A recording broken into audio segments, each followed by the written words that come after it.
यहाँ पे एकत्रित होने का यही विषय था कि विश्वविद्यालय ने नैब का जो भारतीय कृषि अनुसंधान संस्थान है दिल्ली के अंदर, उसका जो एक्रीडिटेशन का बोर्ड है उसका रिजल्ट अभी घोषित किया है और उसमें विश्वविद्यालय ने A+ ग्रेड हासिल किया है और 3.52 का स्कोर आउट ऑफ 4 वो प्राप्त किया है, जो विश्वविद्यालय के इतिहास में पहली बार है। इसी प्रकार से इतिहास रचते हुए इस विश्वविद्यालय HU को भी उनकी नेतृत्व में जो अवार्ड मिला उसके बारे में कुलपति जी बताएंगे। वो अपने आप में एक इतिहास था। मैं माननीय कुलपति जी से निवेदन करूंगा और आप लोगों का मैं आभारी भी इसलिए रहता हूं कि जब भी विश्वविद्यालय ने अच्छा कार्य किया है तो आपने उसको प्रमुखता से प्रिंट माध्यम से सभी तक पहुंचाया, इलेक्ट्रॉनिक माध्यम से पहुंचाया है। और आज भी हमारा यहाँ पे एकत्रित होने का यही विषय था कि विश्वविद्यालय ने नैब का जो भारतीय कृषि अनुसंधान संस्थान है दिल्ली के अंदर, उसका जो एक्रीडिटेशन का बोर्ड है उसका रिजल्ट अभी घोषित किया है और उसमें विश्वविद्यालय ने A+ ग्रेड हासिल किया है और 3.52 का स्कोर आउट ऑफ 4 वो प्राप्त किया है, जो विश्वविद्यालय के इतिहास में पहली बार है। और इसके लिए विश्वविद्यालय का पूरा परिवार, अधिकारी सभी बधाई के पात्र हैं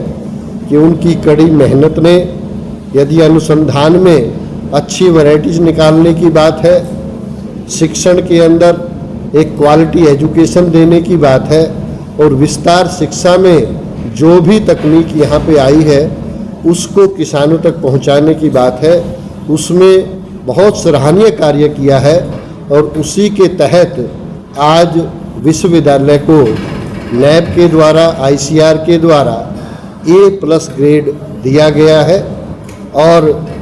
हम और भी अच्छा कार्य करें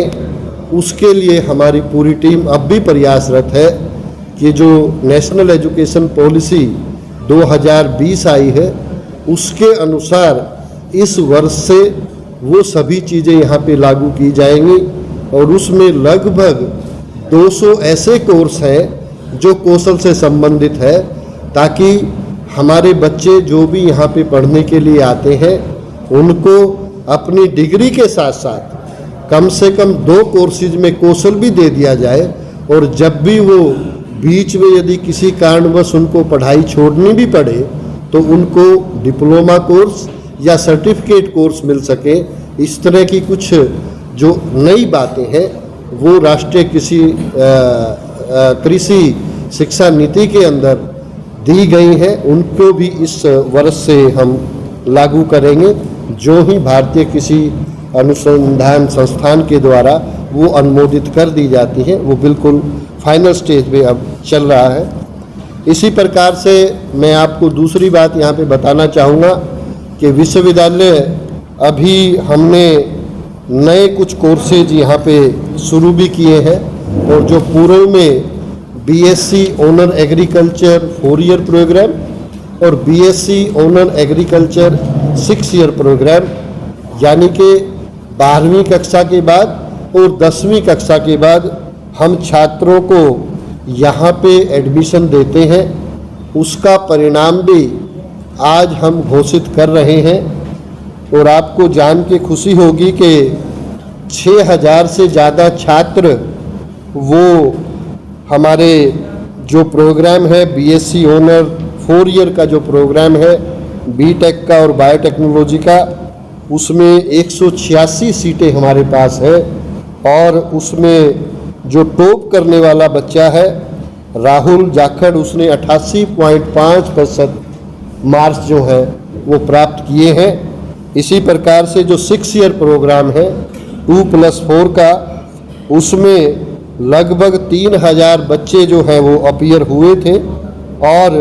55 सीटें इसमें उपलब्ध हैं। उसमें जो हमारी पलक है ये बच्ची, हालांकि इसमें 91% 6 बच्चों ने प्राप्त किए हैं। ये इसमें 55 सीटें हैं और जो लगभग कट ऑफ है वो 85% के पास अभी रहने की, हालांकि काउंसलिंग कई बार होती है, लेकिन आज की समय में इसके आसपास जो है हमारी कट ऑफ रहने की उम्मीद है। बीएससी कम्युनिटी साइंस, जिसको कि हम पहले बीएससी होम साइंस के नाम से जानते हैं सब लोग, उसमें भी लगभग 200 बच्चों ने पार्टिसिपेट किया है और इसमें अधिकतम जो है खुशी ये लड़की है, इसने 83% मार्क्स जो है प्राप्त किए हैं और इसमें जो कट ऑफ है वो 63% के आसपास रहने की उम्मीद है, जो कि काउंसलिंग के अनुसार बदलती रहेगी बच्चे कितने आते हैं। इसी प्रकार से बीएससी फिशरी साइंस जो मत्स्य पालन है उसमें भी हमने ये प्रोग्राम शुरू किया है। बीएससी फिशरी साइंस में 333 बच्चों ने जो है वो एग्ज़ाम दिया है, जिसमें 20 सीटें हमारे पास है और टॉप में जो बच्चा रहा है राहुल, उसका नाम है, 71.5% इस बच्चे ने मार्क्स प्राप्त किए हैं और इसमें कट ऑफ रहने की उम्मीद जो है वो 61% है। इसी प्रकार से मास्टर प्रोग्राम में एग्रीकल्चर का जो हमारा प्रोग्राम है उसमें 508 बच्चों ने एग्ज़ाम दिया है, 99 सीट इसमें हमारे पास है और इसमें शुभम ये लड़का है, इसने 81% मार्क्स जो है प्राप्त किए हैं और इसमें 62% जो है कट ऑफ रहने की उम्मीद है। साथ में मास्टर प्रोग्राम कम्युनिटी साइंस का, उसमें 48 ने पार्टिसिपेट किया है, एग्ज़ाम दिया है, इसमें 23 सीटें हमारे पास हैं और इसमें 72% के साथ किस्मत ये लड़की है, इसने टॉप किया है और इसमें 50% के आसपास हमारी कट ऑफ रहने की उम्मीद है। बेसिक साइंस कॉलेज में हमारे पास 328 बच्चे अपीयर हुए हैं, जिसमें 58 सीटें हमारे पास टोटल हैं और लगभग 74% जो है वो कट ऑफ रहने की उम्मीद है। इसी प्रकार से मास्टर प्रोग्राम फिशरी साइंस में मत्स्य पालन में उसमें 49 बच्चों ने एग्ज़ाम दिया है, 25 सीटें हमारे पास हैं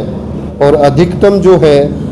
सालू ये लड़की है, इसने 61% जो है मार्क्स प्राप्त किए हैं और 53% के आसपास कट ऑफ रहने की उम्मीद है। जो मास्टर एमटेक का प्रोग्राम है उसमें हमारे पास 15 कैंडिडेट्स ने अप्लाई किया, क्योंकि ये पहला हमारा प्रोग्राम है, इतने ही कैंडिडेट्स हमारे इस पे आए हैं और 59% इसमें कट ऑफ रहने की उम्मीद है। 67% जो है सचिन ये लड़का है, इसने टॉप किया है। तो ये परिणाम भी आज हम अभी घोषित कर देंगे, वेबसाइट पे इसको अपलोड कर देंगे और आप सब ने देखा होगा बड़ी स्वच्छता के साथ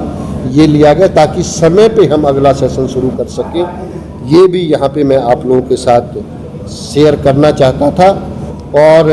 जहाँ तक रैंकिंग्स में मैं आपको बात कहूँ कि जो हमारा A+ का ये सर्वश्रेष्ठ ग्रेड हमें प्राप्त हुआ है भारतीय कृषि अनुसंधान संस्थान के नैब के द्वारा, हमारी चाहे हमने किस्में आपने देखा होगा लगभग पिछले दिनों में, चाहे पेटेंट की बात हो, चाहे नई किस्में निकालने की बात हो,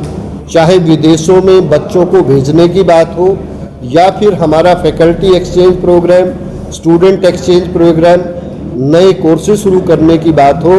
उन सब के परिणाम से हो पाया है। साथ में इंफ्रास्ट्रक्चर डेवलपमेंट, अंतर्राष्ट्रीय हमारी जितनी भी संस्थाएं हैं उनके साथ जॉइंट रिसर्च प्रोजेक्ट करने की बात हो, इन सब के कारण ये संभव हो पाया है। और इससे भी बढ़कर जो सबसे बड़ी बात है कि विश्वविद्यालय में पिछले दिनों में हमने वैज्ञानिक जहाँ भी पद खाली थे, हम अपनी हरियाणा सरकार के बहुत आभारी हैं कि उन्होंने इसकी अनुमति भी दी और हम उन सभी स्थानों पे एक क्वालिटी टीचर्स को रख पाए हैं, जिससे पठन पाठन में भविष्य में और भी हमें लाभ मिलेगा। तो ये सारा श्रेय निश्चित रूप से विश्वविद्यालय परिवार को जाता है, हमारे कर्मठ वैज्ञानिक, कर्मचारी, फील्ड में कार्य करने वाले अधिकारी, और सबसे बड़ी बात क्योंकि आप लोगों ने समय समय पे इसको प्रिंट मीडिया के द्वारा, इलेक्ट्रॉनिक मीडिया के द्वारा, सोशल मीडिया के द्वारा प्रसारित किया है, क्योंकि उससे जो परसेप्शन है विश्वविद्यालय का, क्योंकि अंतर्राष्ट्रीय स्तर पे ख्याति प्राप्त विश्वविद्यालय है, और मैं आपको ये बताना चाहूँगा लगभग 20 से ज़्यादा MOU हमने अभी साइन किए हैं विदेशी विश्वविद्यालयों के साथ, ताकि वहाँ के बच्चे यहाँ पढ़ सकें और हमारे बच्चे वहाँ पे जाके पढ़ सकें। और अभी तक ये कार्यक्रम, क्योंकि हम मास्टर्स और PhD में चला रहे थे, अब हमारा प्रयास ये है कि हम UG में अंडर ग्रेजुएट स्टूडेंट को भी 1 साल के लिए विदेशी विश्वविद्यालयों में भेजें, ताकि उनको 2 डिग्री मिले। एक हमारा विश्वविद्यालय उनको देगा, एक वहाँ का विश्वविद्यालय देगा, केवल 1 साल की स्टडी के बेसिस पे। और यदि 1 साल और बच्चा वहाँ लगाएगा तो उनको मास्टर्स की डिग्री भी मिल पाएगी। इस तरह के कुछ नए कार्यक्रम भी हम उनके साथ शुरू कर रहे हैं। साथ में, क्योंकि आज के दिन शोध के लिए भी हमें प्रतिस्पर्धा पूरी है, तो जो इस तरह के विषय हैं जो वैश्विक स्तर पे आवश्यक है, जिन पे शोध करने की आवश्यकता है, इंफ्रास्ट्रक्चर डेवलपमेंट में अच्छी लैब बनानी है, अच्छे विषयों पे शोध करना है, कुछ इस तरह के गुण तलाशने हैं जो कि वातावरण में जो जलवायु परिवर्तन है वो एक बहुत बड़ी चुनौती है, उसका सामना पूरे विश्व को मिलकर करना है। तो कृषि से संबंधित जितनी भी ऐसी समस्याएं हैं उनके समाधान के लिए हम अंतर्राष्ट्रीय स्तर पे भी स्टूडेंट एक्सचेंज प्रोग्राम के साथ साथ जॉइंट रिसर्च प्रोजेक्ट को भी करने का कार्य कर रहे हैं। इसके लिए सभी विश्वविद्यालय के वैज्ञानिक जो हैं वो बधाई के पात्र हैं। आज हम सब लोग यहाँ पे इकट्ठा हुए हैं, बहुत अच्छा लगा। आप सब लोगों को भी मैं अपनी तरफ से आभारी भी हूँ, आपका धन्यवादी भी हूँ, और ऐसी आशा के साथ कि कोई भी अच्छा शोध, कोई भी अच्छा पठन पाठन का कार्य या विस्तार की गतिविधि आपकी लेखनी और आपके माध्यम के द्वारा वो हमारे अल्टीमेट यूज़र यानी कि क्लाइंट, चाहे वो किसान है, चाहे वो छात्र है, चाहे वो नौजवान युवक है, युवती है, बेरोजगार है, सब तक पहुँचे, ताकि सभी को विश्वविद्यालय के द्वारा जो विस्तार गतिविधियाँ, पठन पाठन की गतिविधियाँ और अनुसंधान की गतिविधियाँ की जा रही हैं वो संबंधित क्लाइंट तक पहुँच सके। इसके लिए भी मैं आप सबका आभारी हूँ। सर, जो कोर्सेज हैं आपके, जी, उसमें पिछले साल के मुकाबले आपने सीटें बढ़ाई है, उतनी है, कौन-कौन से जो कोर्सेज में बढ़ाई है? देखिए, हम खास तौर से हम BSc ऑनर एग्रीकल्चर का प्रोग्राम यहाँ चलाते हैं और लगातार पिछले 3 साल से 10% सीटों का हम इजाफा आए साल कर रहे हैं। ये 3 साल से हमने जारी किया हुआ है ताकि हमारे ज़्यादा से ज़्यादा बच्चे जो हैं वो इसमें एडमिशन ले सके, और इस बार भी हमने 10% सीटों का इजाफा इसमें किया। रैंक में ये जो काफ़ी अच्छी बात है, काफ़ी रिसर्च प्रोग्राम होते रहते हैं, लेकिन आज के वर्तमान दौर की अगर बात करें तो जो पर्यावरण है उसकी समस्याएं जो आप देख रहे हैं, बारिश जो है बहुत सही तरीके से नहीं होती है, तो इस चीज़ को लेकर कोई रिसर्च कर रहे हैं, कोई प्रोजेक्ट लेकर आ रहे हैं कि कोई एक बदलाव जो देखने को मिल सके, प्रैक्टिकली देखने को मिल सके, ऐसा कुछ कर रहे हैं? देखिए, आपको मैं बताऊं कि मैं एक किसानों का और आपसे संबंधित उदाहरण ही दूँ। आज जो हम अपनी मौसम की जानकारी आप लोगों तक पहुंचा रहे हैं उसका एक्यूरेसी का लेवल सर्दियों में तो 90% तक जा चुका है कि जब हम कहते हैं, क्योंकि यदि किसान को या हमें पता होगा कि बारिश कितना होगा, खरीफ सीजन की एक्यूरेसी अभी कम है, उसके लिए हमने विभिन्न स्थानों पे ये अपनी ऑब्जर्वेटरी लगाई हैं ताकि यदि डाटा हमारे पास होगा तो हम आने वाले समय में गांव के स्तर पे भी एक सटीक जानकारी किसान को दे पाए। दूसरी जो बात आपने वातावरण परिवर्तन की, चाहे ईरी है, सीमिट है, जो अंतर्राष्ट्रीय स्तर पे गेहूं का, धान का, मक्का का या अन्य फसलों का शोध करते हैं, उनके साथ हम जॉइंट रिसर्च प्रोजेक्ट कर रहे हैं। एक बात थोड़ी सी बताऊं, धान में अभी जो हम धान लगाते हैं तो पानी खड़ा रखना पड़ता है। एक नई विधि आई है धान की सीधी बिजाई, उसके साथ हम ईरी जो है international rice research institute Philippines में है, उनके साथ एक हमने आपस में जॉइंट रिसर्च प्रोजेक्ट जो है बनाया है ताकि हम ऐसी किस्में निकाल पाएँ जो पानी कम लें, पानी की भी बचत हो, वातावरण भी बचे, और जो वातावरण में विसर्जन हो रहा है गैसों का, चाहे वो मीथेन है, नाइट्रस ऑक्साइड है, उन सभी विषयों पे हम कार्य कर रहे हैं। इसी प्रकार से बाजरा के बारे में आपने काफ़ी सुना होगा, ऐसी फसल चक्कर लेके आए ताकि हम फसलें ही ऐसी बों जिनमें पानी, खाद या प्राकृतिक संसाधनों का दोहन कम से कम हो और वो हमें पैदावार भी ज़्यादा अच्छी दे और वो पौष्टिक दृष्टि से भी अच्छी हो, उस दिशा में भी हम कार्य कर रहे हैं। और हमें अंतर्राष्ट्रीय स्तर पे जितने भी संस्थान हैं सबके साथ मिलकर हम काम कर रहे हैं। हाँ, उसमें क्या होता है कि हम करेक्टर आइडेंटिफाई करते हैं कि कौन सा गुण कम पानी के लिए रेस्पॉन्सिबल है, उसका शोध कोल में, पंजाब में और फिर सब जगह पे मिलके हम हमारे वातावरण के अनुसार जो किस्म निकल के आएगी उसको जो है कुछ उसमें सफलता मिली है और जल्द ही हम उसको आपको सामने होगा कि ये किस्म जो है इस पद्धति के लिए सबसे एक सर गुलाबी सुंडी का काफी प्रकोप है इस साल शिक्षा में, कोई विश्वविद्यालय की टीम ने कोई सर्वे वगैरह की है? मैं आपको बड़ा स्पष्टता से इसमें बताना चाहूँगा कि हम बिल्कुल सजग हैं और सबसे ज़्यादा अनुरोध इस विषय पे मैं आपसे ज़रूर करना चाहूँगा कि आपके प्रिंट मीडिया के कारण हर सेक्टर को बहुत मदद मिली। और यहाँ भी मुझे एक आपसे आज, क्योंकि आज भी मैं अभी सुबह 9 बजे भी एक कार्यक्रम गुलाबी सुंडी पे जितने भी अधिकारी हैं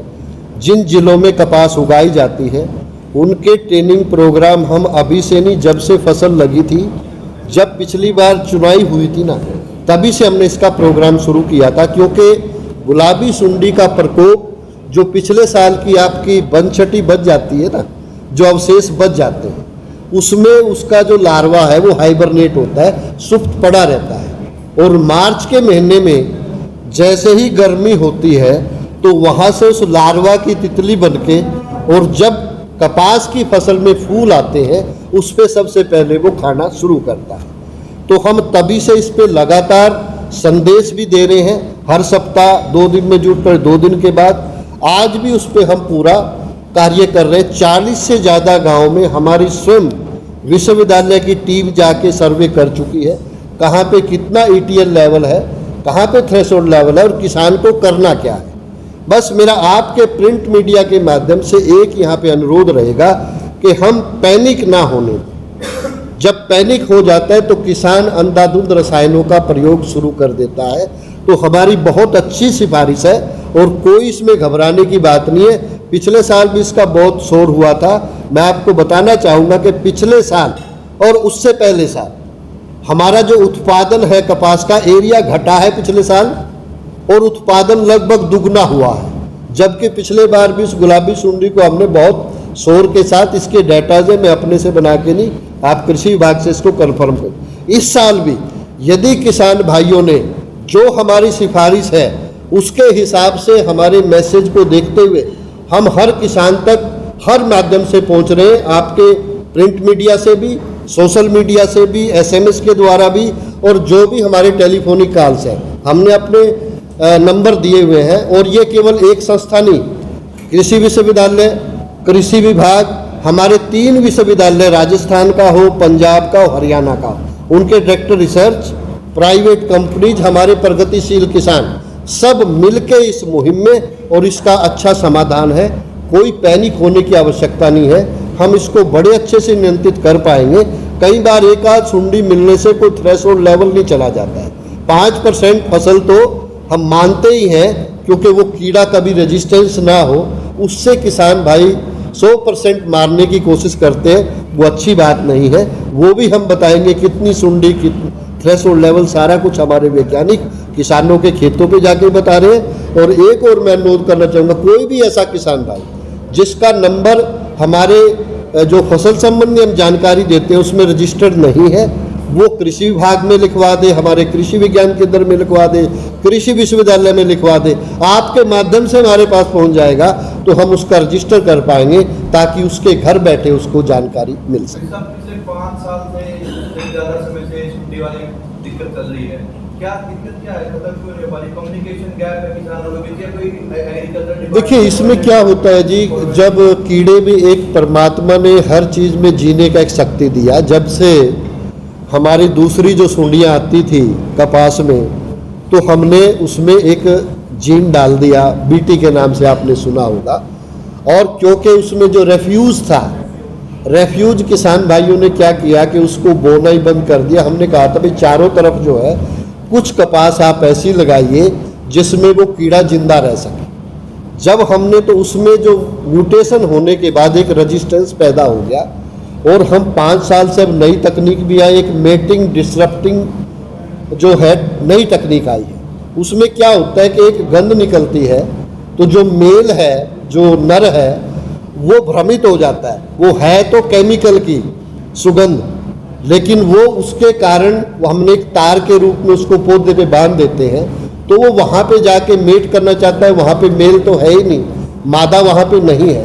तो उससे हमारा बड़ा अच्छा नियंत्रण मिल रहा है। तो जो नई तकनीकें हैं उस पर भी हम शोध कर रहे हैं ताकि उसको पूर्णता कर दिया जाए। और ये नेचर का नियम है कि जब एक इंसेक्ट खत्म होगा उसको भी अपना, उसके लिए वो म्यूटेशन करता रहता है। इसीलिए शोध एक निरंतर प्रक्रिया है। हम चाहे नई किस्म निकालने की बात है, नई तकनीक निकालने की बात है, और आज के दिन भी हमारे पास पर्याप्त टेक्नोलॉजी है कि हम उसको नियंत्रित कर सकते हैं। बस किसान को पूरा ध्यान देना है। वो अपने आप से दुकानदार के पास दवाई ना खरीद के कृषि विभाग, कृषि विश्वविद्यालय, हमारे ICR का CICR इंस्टीट्यूट है उसका, या किसी प्रगतिशील किसान के संपर्क में रहते हुए दवाइयों का प्रयोग करे तो उसका नियंत्रण मिल जाए। सवाल यही था कि किसान से कम्युनिकेट नहीं हो पा रहा है, या एग्रीकल्चर डिपार्टमेंट या कोई अन्य लेवल पे कहीं ना कहीं कम्युनिकेट हो रहा है? देखिए, ऐसा होता है कि मैं ये बताऊंगा कि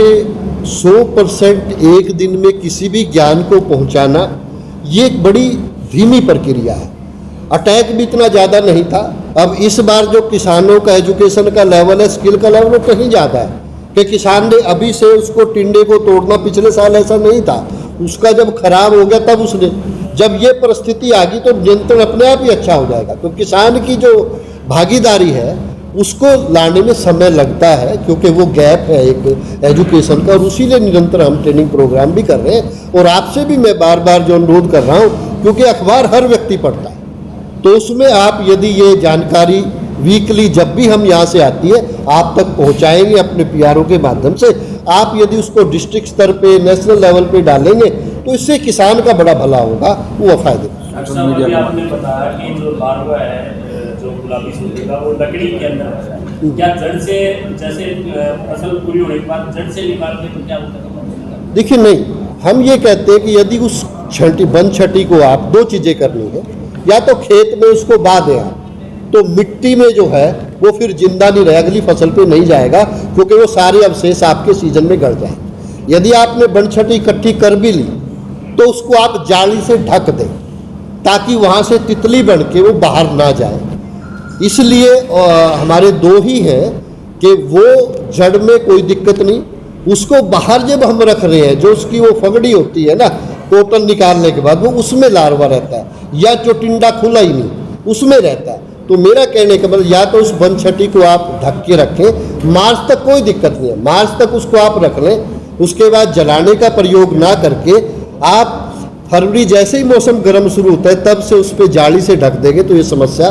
अपने आप ही दूर हो जाएगी। कोई बड़ी समस्या नहीं है, लेकिन इसमें ध्यान देना पड़ेगा। साथ में जो हमारी जीनिंग इंडस्ट्री है, जो बिनोला हमारा आता है, वहाँ भी हमारे कृषि विभाग के द्वारा इस पे नियंत्रण किया गया कि वहाँ भी समय पे वो फ्यूमिगेशन करते हैं। कई बार किसान भाई वहाँ से बीज लेके उसको मिला के बीजने की कोशिश करता है, तो वो भी एक सोर्स है। वहाँ भी हमने क्या काम करना है उसको भी किया है। और इसमें फिर मैं बार बार आपसे कह रहा हूँ कि भाई आपकी भूमिका तो अति सराहनीय है। मैं तो बार बार ये यूँ, क्योंकि हमारी बात सुने ना सुने, वो देखिए अखबार हर व्यक्ति आज पढ़ने का, जिसको नहीं भी पढ़ना आता है वो अपने बेटे को कहता है भी पढ़ के सुना आज की खास खबर क्या है। और किसान तक ये पहुंचाने में आपका सहयोग मुझे जरूर चाहिए। मैं आपका बहुत बहुत आभारी हूँ। ये A ग्रेड था जी, नेक का हमें अब 2023 से 5 साल के लिए होता है। पिछली बार हमारा नेक का A ग्रेड, ठीक है जी, 3.27 हमारा स्कोर था, और इस बार वो बढ़ के 3.52 है, इसीलिए हम A+ यूनिवर्सिटी हो। बहुत बहुत आभार।